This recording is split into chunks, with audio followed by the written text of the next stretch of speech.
Leksiyonu davamlaştırmıyoruz vatandaş. Az kaldı mikrofonun bu da etkili. Bugün çizlağa 2022 yıl 9. ayının 20. gün vatandaşı. Endeki mavzu mındak.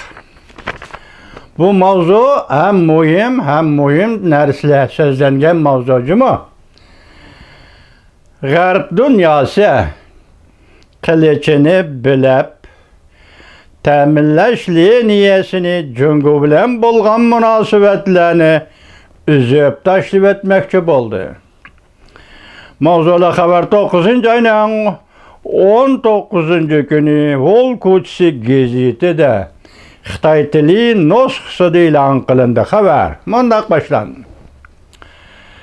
Təminləşliyi niyesinin bir xatarligini qoğdaş üçün Avrupa, Amerika rayını devletleri növbəti halkılıq sanaat tarmaqlarını devletiga qaytırıp ketdi. Bulupmu növbəti bu sanaat tarmaqlarının cüngudaki işlep çıkarış tertiplerini öz memleketlerine qaytırıp ketdi. Jukumluq virus Rusiyanın Ukraynaga tecavüz kılışı ve Asya'da geopolitiklik siyaset hatırının özlüksüz özgürüş amilleri.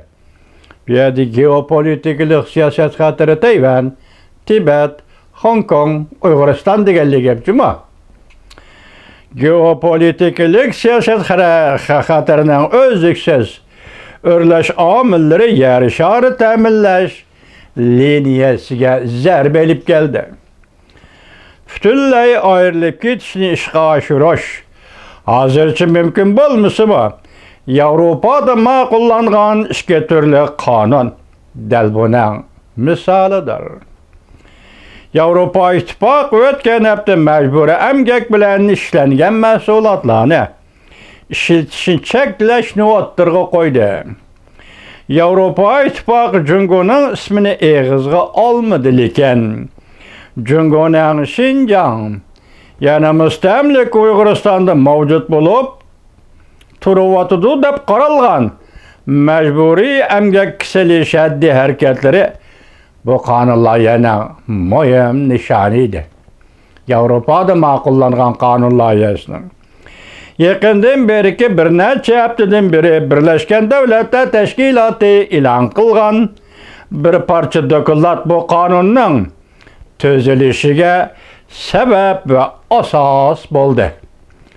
Birleşken Devletler Teşkilatı'nın bir nefer mütehassisi dokulat ilan kılıp Şinjan'da yani müstemlik Uyguristan'da mecburi emgek mevcut dep hulası çıkarışının asası var dep gösterdi.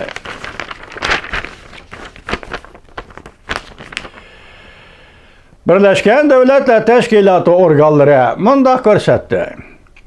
Cungo hükümeti Şinjan'da yani müstemlik Uyguristan'da Uygurlarga ve başka Müslümanlarga muamele kılış kılıkları haddi hareketleri insaniyet karşı cinayet sadır kıldı dep körsetti.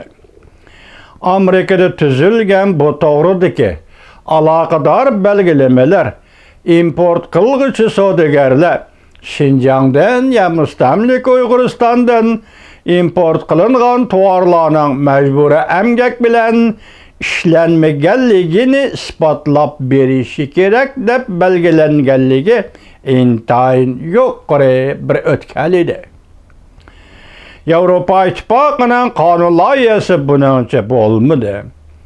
Tekşüreş tamamlanğandan keyin mesulatla andın çeklenedi değildi. Bu kanun layihani Avrupa İttifaqı daimi komitetinin ve Avrupa İttifaqı parlamentinin tasdiqlashi eriş kerakligini o'ylashganda ahvolda yani o'zgarish bo'lishi mumkin. Jungo yetakchiligida Şinjan'da yani müstemlik Uyg'uriston ko'p qirliq kristal ishlab chiqaradigan bir rayondir. Dikkat vatandaşım. Jungo yetakchiligida Şinjan Yani Müstemleke Uyg'uriston köp qirliq kristal ishlab chiqaradigan rayondir. Men o'tganda buni köp qirliq koyish debdiken, men bu to'g'rimi xatomi bilmedim. Hozir meyada lug'atni topdim. O kuni lug'at yo'qdi. Lug'atni tepib qarasam, köp qirliq kristal deb tarjima qildi Uyg'ur tiliga. İşlep çıkaradigan rayondir. Şinjan. Çünkü bu rayon diyene, dikkat vatandaş, çünkü bu rayon diyene intayim bay ve bahası erzan kömür zapsı var. Quyosh energiyasi ve shamol energiyasi var. Köp qirliq kristal, quyosh energiyasi, batareyasi ishlab chiqarishning muhim materialidir. Ko'rib oling Uyg'urim, anglab oling vatanimiz Uyg'urning boyligini. Mana Yevropa ittifoqi dalillatyapti jumi. Deydi, köp qirliq kristal, quyosh energiyasi, batareyasi ishlab chiqarishning muhim materialidir. Morgan Stanley'nin ko'rsatishicha, Yevropa ittifoqi Jungo Guangfu eksport qiladigan intayin zo'r bozordir. Bu yerda Yevropa ittifoqi bir bozor. Bu bozorga Jungo Guangfu eksport qiladi. İntayin çoğ bozor deyilibdi. Bu yerda Guangfu degani lug'atdan izlab, ana tarjimasini topolmadim vatandoshim. Şimdi şu burun konu lug'at, Uyg'urcha, Xitoycha konu lug'at. Şunu izlab, bunun tarjimasini topolmadim. Xitoy tilida bu Guangfu deyildi ekan. Çünkü Guangfu eksport qiladigan eng çoğ bozor Yevropa ittifoqi deyildi. Ahirini alan vatandosh.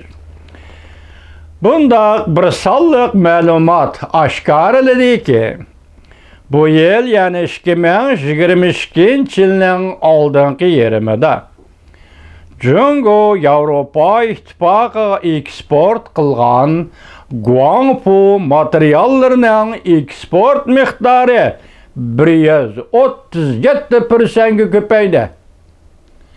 Dek bu Guangfu degan Xinjiangdan chiqadi ekan vatandosh. Faqat Yevropaga eksport qilgan Guangfu, yani materiallari eksporti 137% ko'paydi. Endi buni sanoat, hozirgi zamon texnikasi deb qarasangiz bo'ladi. Anda yana ma gapga qarang. Yevropa İttifaq Komitetining raisi Ursula von der Leyen o'tgan hafta mundaq ko'rsatdi. Litium ve sirak topining muhimligi yaqinda xomnefet ve tabiiy gazning muhimligidan oshib ketadi. Diqqat vatandosh, yana bir takrorlayman. Yevropa İttifaq Komitetining raisi Ursula von der Leyen o'tgan hafta mundaq ko'rsatdi. Litium ve sirak topining muhimligi yaqinda xomnefet ve tabiiy gazning muhimligidan oshib ketadi.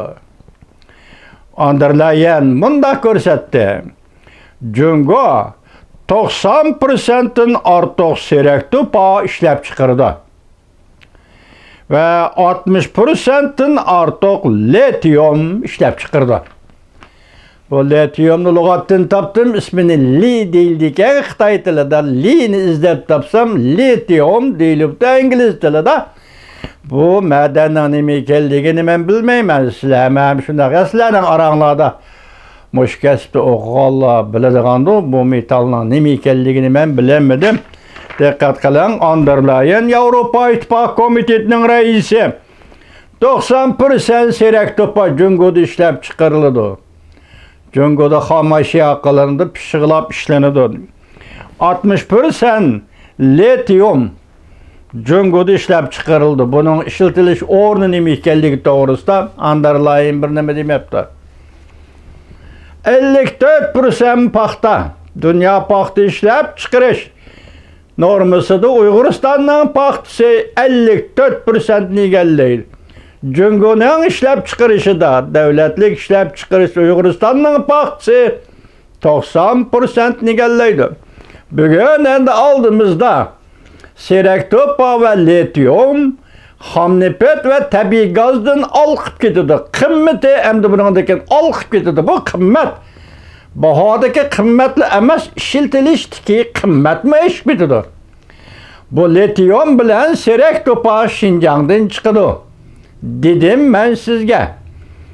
O'tgan yili 12-oyning 23-kuni Amerika Qo'shma Shtatlarining prezidenti Uyg'ur qonuniga imzo qo'yib 2 kundan keyin 24-25 atrofi tor betida bir xabar keldi. Nima dedi? Serak topa aslida Uyg'uristondan Şinjandan chiqibdi. Xitoy hukumati hozirgacha buni Amerikada yoshirib, Ishki Mong'oliyadan chiqdi deb oldi va shunda qilib eksport qildi. Amaliyotda serak topa Şinjandan chiqdi dedi. Torbeti deb men sizga bir qatim kechkivrak bir xabar yetkazdim vatandoshim. Agar bugun qarang, anda bir madanning ismi chiqdi, litium, ko'mir zapisi, nefet, xomnefet, tabiiy gaz va serak topa. Endi bular hozirgi zamon sanoatining ham materiallari, ham ashyolari. Hammasi sizning vataningiz Şinjan Uyg'ur avtonom rayonidan chiqadi. Sizning vataningiz Xitoyga mustamlika Uyg'uristondan chiqadi. Yanchiqingizda qancha pul bor sanab beqing. Bugun mushu vatanning, mushu boylikning egillari G'ulji shahrida, Qashqarda va boshqa shaharlarda hozir nazarband qilib, qamal qilib, virus yuqumi bahonasida qamal qilib, qo'shig'imiz oshdi deb bolalar, onalar tovlayotdi. Buning nima ekanligini bilamsiz vatandoshim?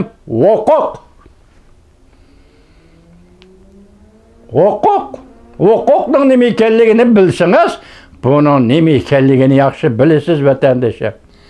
Endi huquqning kaynida keladigan bir jumla ta'biri bor edi. Germaniyalik jamiyatshunos, faylasuf, sotsiolog, siyosiy sotsiolog Max Weberning ta'birida huquq degan nima degan so'zning kaynida keladigan tokkidildi keladigan bir jumla so'z bor edi. Bugun bu yerda men sizga buni dema ham deb bo'lmay. Sababi YouTube'dan qoida nizomlariga amal qilishimiz kerak. Garchi buni Germaniyalik degan bo'lsa-mu, lekin sizga aytib bermayman vatandoshim. Shundaq ish, huquq danga millatning huquqi amaliyoti shaxsining, xususining huquqidir. Xususining va shaxsining huquqi yana amaliyoti millatning huquqidir. Millatning huquqi, millatning o'rni, millatning siyosiy o'rni, millatning davlat qurish egilik huquqi, sovrin huquqi va mulkchilik huquqi millatning qo'lida bo'lsa, o vaqtda sening yeningda hamma narsa bo'ladi, yigit. Agar millatda bu huquq bo'lmasa, senda hech narsa bo'lmaydi. Bugungi holimizga qara.